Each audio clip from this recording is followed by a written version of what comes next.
Oke, lanjut lagi kita akan bahas mengenai metode dalam test suite reduction. Tadi sudah disinggung isu yang penting dalam regression testing adalah test suite reduction ya. Jadi ada dua metode yang akan kita pelajari dalam mata kuliah ini dan diharapkan kalian mampu nanti menggunakannya. Yang pertama disebut dengan heuristic GRE dan Herod heuristic. Oke, oke. Ini adalah TSR heuristic notation. Nanti notasi yang akan kita gunakan dalam mempelajari kedua metode. T adalah the test suite under consideration, ya, yang akan direduksi. Kemudian R adalah the set of testing requirements to be satisfied. Ya, testing requirements. Jadi R for requirements. T kecil indeksnya I adalah arbitrary test case in T, apa test case yang ada di T, ya, test case apa aja yang ada di T. RG adalah arbitrary testing requirements dalam R, jadi elemennya R, RG disebut, T elemennya T. Kalau R besar dengan indeks K adalah the set of testing requirements yang di handle, disatisfied by exactly K test cases. Jadi kalau R3 berarti requirement tersebut dipenuhi oleh 3 test case, gitu loh maksudnya. Oke. Oke, notasi lain. Nah, ini ada kata test dalam kurung R kecil J adalah the set of test cases satisfying the requirement RJ. Ya. Kecil loh ini ya, bukan semua R gitu ya.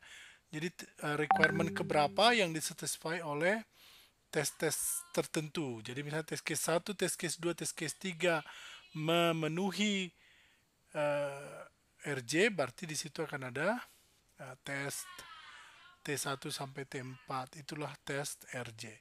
Kalau R-nya besar, the set of test case satisfying the requirements in RK. Jadi semua yang mensatisfy requirements yang bisa di satisfy oleh K, itulah yang menjadi himpunan tes RK. Ya, jangan bingung dulu ya. Kalian harus betul-betul paham ini nanti biar nggak bingung saat pemakaiannya. The set R1, R1, ini indeksnya 1, contains all testing requirement which are satisfied by only one test case. Tadi kan ini jumlah test case yang mensatisfy dia. Jadi kalau R1 berarti hanya satu test case yang mensatisfy R tersebut, requirement tersebut. Inilah yang disebut dengan essential test case. Jadi kalau dialah yang bisa mensatisfy sebuah requirements, dia akan dikategorikan sebagai essential test case, ya, karena dia akan sangat penting ada, karena hanya dia yang memenuhi sebuah requirement, dia nggak boleh nggak ada, gitu ya. Nah, untuk heuristic GRE itu adalah singkatan dari G for greedy, R for redundancy, jadi di one-to-one redundancy strategy, dan E adalah di essential strategy. Ya, G ini ngapain di strategi di G? Pick test cases satisfying the largest number yet to be satisfied testing requirements and mark the satisfied requirements. Ya, greedy, rakus. Ya, jadi dia akan mengambil test case yang mensatisfy largest number, jumlah terbanyak dari test requirements yang belum disatisfy oleh test case lain. Ya, itu adalah G. Kalau R, ya, the one-to-one redundancy strategy, remove all one-to-one redundancy strategy. Jadi kita akan membuang kalau test case-nya sudah dipenuhi yang lain, yang redundan. Tidak perlu kan test case yang redundan itu, gitu ya. Sudah dipenuhi oleh satu test case, ternyata ada test case lagi melakukan itu, kita nggak memerlukan itu. Tapi dia harus one-to-one. T is called one-to-one redundancy if there is another test case T apostrophe where T tidak sama dengan T apostrophe such that T apostrophe satisfy all requirements satisfied by T. Ya, jadi disebut one-to-one redundancy kalau ada test case dan ada test case yang lain yang berbeda, tapi apa yang disatisfy oleh test case tersebut dipenuhi juga oleh test case yang lain itu yang redundan tadi. Itulah yang disebut dengan one-to-one redundancy strategi. Essential strategy tadi udah tahu definisi essential test case. Jadi select all essential test cases. Test case itu hanya dialah yang bisa mensatisfy sebuah requirement. Ya, T is an essential test case if there is a testing requirement that can be satisfied only by T. Hanya T yang mensatisfy sebuah requirements, maka T itu akan esensial. Oke, nah urutannya bagaimana waktu kita menerapkan ketiga strategi ini? It applies essential and redundancy alternatively until neither of them can be applied. Ya, jadi I dan R boleh kita lakukan secara tidak terurut, boleh E dulu, R dulu, E lagi, R lagi, sampai tidak ada lagi E dan R. Tidak ada lagi yang esensial, tidak ada lagi yang redundan. Setelah keduanya nggak ada, baru kita pakai greedy. Itulah GRE test. Jadi bacanya dari belakang ya. Esensial dulu, ya kalau mau aman gitu, baru redundansi. Ulang-ulangi ini sampai dua-duanya tidak ada lagi, kemudian baru masuk ke greedy. Itu ya. Oke, jadi misalnya ini kita punya tes suite T punya 7 test cases, test case 1 sampai test case 7. Kemudian ada requirements, testing requirements-nya R punya 8 requirements. Ya, jadi requirement 1 sampai requirement 8. Oke. Nah, test case yang satisfy ya, menangani requirements diberikan dengan satisfiable relation dalam tabel ini. Ini adalah tabel satisfy relation. Tadi ada 7 test case. Ini adalah requirements. Dari tabel ini cara bacanya adalah bahwa requirement 1 itu ditangani oleh test case 1 dan test case 5.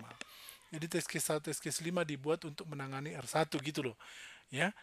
Jadi R2 ditangani oleh T5, requirement ketiga ditangani T1, T2 dan T3 dan seterusnya. Oke. Sekarang kita mulai dengan GRE. Kita dari belakang apply E first, essential.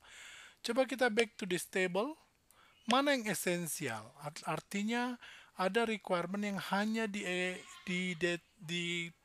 ditangani oleh satu test case. Sehingga test case itulah yang esensial. Kalau kita lihat R2 ini hanya satu ya, yaitu T5 yang menangani R2. Berarti T5 ini adalah sebuah test case yang esensial. Ada yang lain nggak? Ini 2, ini 1, ini 3, ini 2, ini 2, ini 2, ini 3, ini 4. Nggak ada lagi, berarti T5 saja yang esensial. Berarti T5 harus ikut dalam tes suite yang akan kita pakai. Kalau T5 dipakai, ya T5 dipakai, R1, R2 sudah terpenuhi kan? Nah T5 menangani R1 dan R2. Jadi R1, R2 nggak perlu lagi kita ikutkan dalam proses selanjutnya. Ya. Oke, R1, R2 tidak ikut lagi sehingga proses berikutnya kita menangani yang belum terpenuhi. T5 juga kita hilangkan. Coba kalau kita terapkan lagi esensial masih ada nggak? Belum ya, karena dua ya, 2 minimal. Sekarang redundan, artinya apa? Ada test case yang semua yang dia ditangani juga oleh test case yang lain. One to one, redundancy. Coba dilihat, test case 1, R3, R5, R6, test case 2 tidak redundan dengan T2 karena tidak semua yang di T2 ditangani di T1. T3 juga tidak, ya. T4 juga tidak, ke T6 tidak, enggak. T1 enggak ada redundan ya.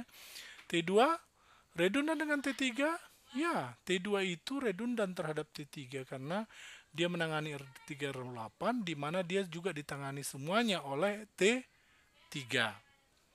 Oke. Jadi T2 is redundan, ya kan?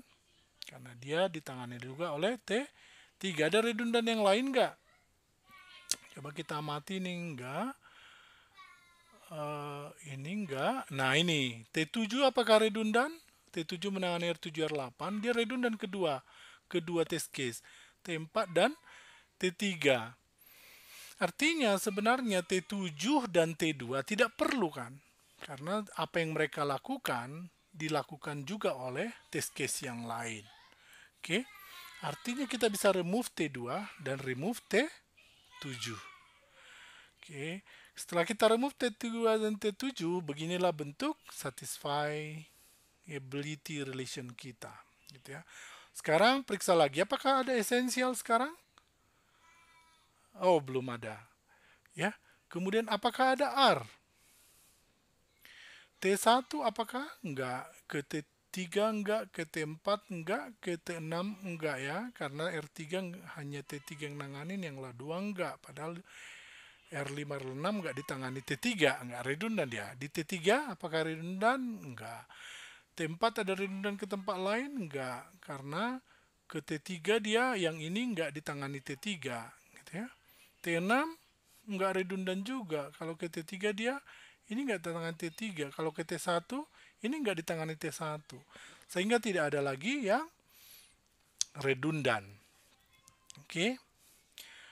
Oke, sekarang nggak ada lagi I dan R, kita apply G. Ambil yang paling rakus nih, yang paling banyak requirements ditangani. Kita ambil T3 karena menangani 3, 4 test case. Berarti kita ambil T3, artinya R3, R4, R7, dan R8 sudah terpenuhi. Ya, ini sudah terpenuhi sehingga kita satisfiability relation-nya menjadi begini, ya kan? Karena tadi T3 sudah dipakai, kemudian yang 4 ditangani T3 sudah kita buang. Tinggallah R5 dan R6. Apakah ada test case yang hanya yang esensial? Enggak juga. Ya, R5 2 yang nanganin, R6 2. Adakah yang redundansi? Ya, T4 redundan terhadap T1 karena apa yang ditangani T4 ditangani T1, apa yang ditangani T6 ditangani T1. T4 dan T6 harus kita hapus. Ya kan?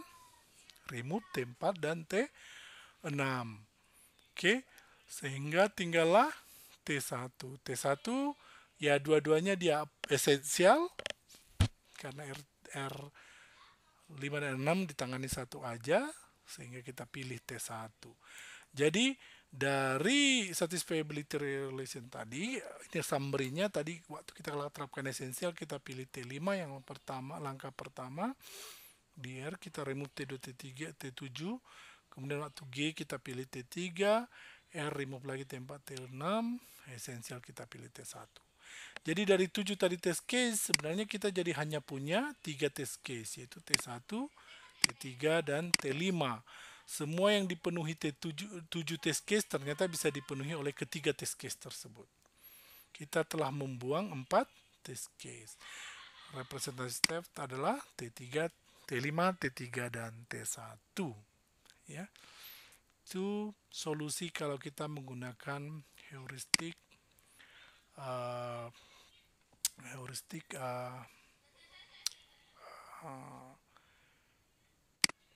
GRE, ya. Oke, itu dulu.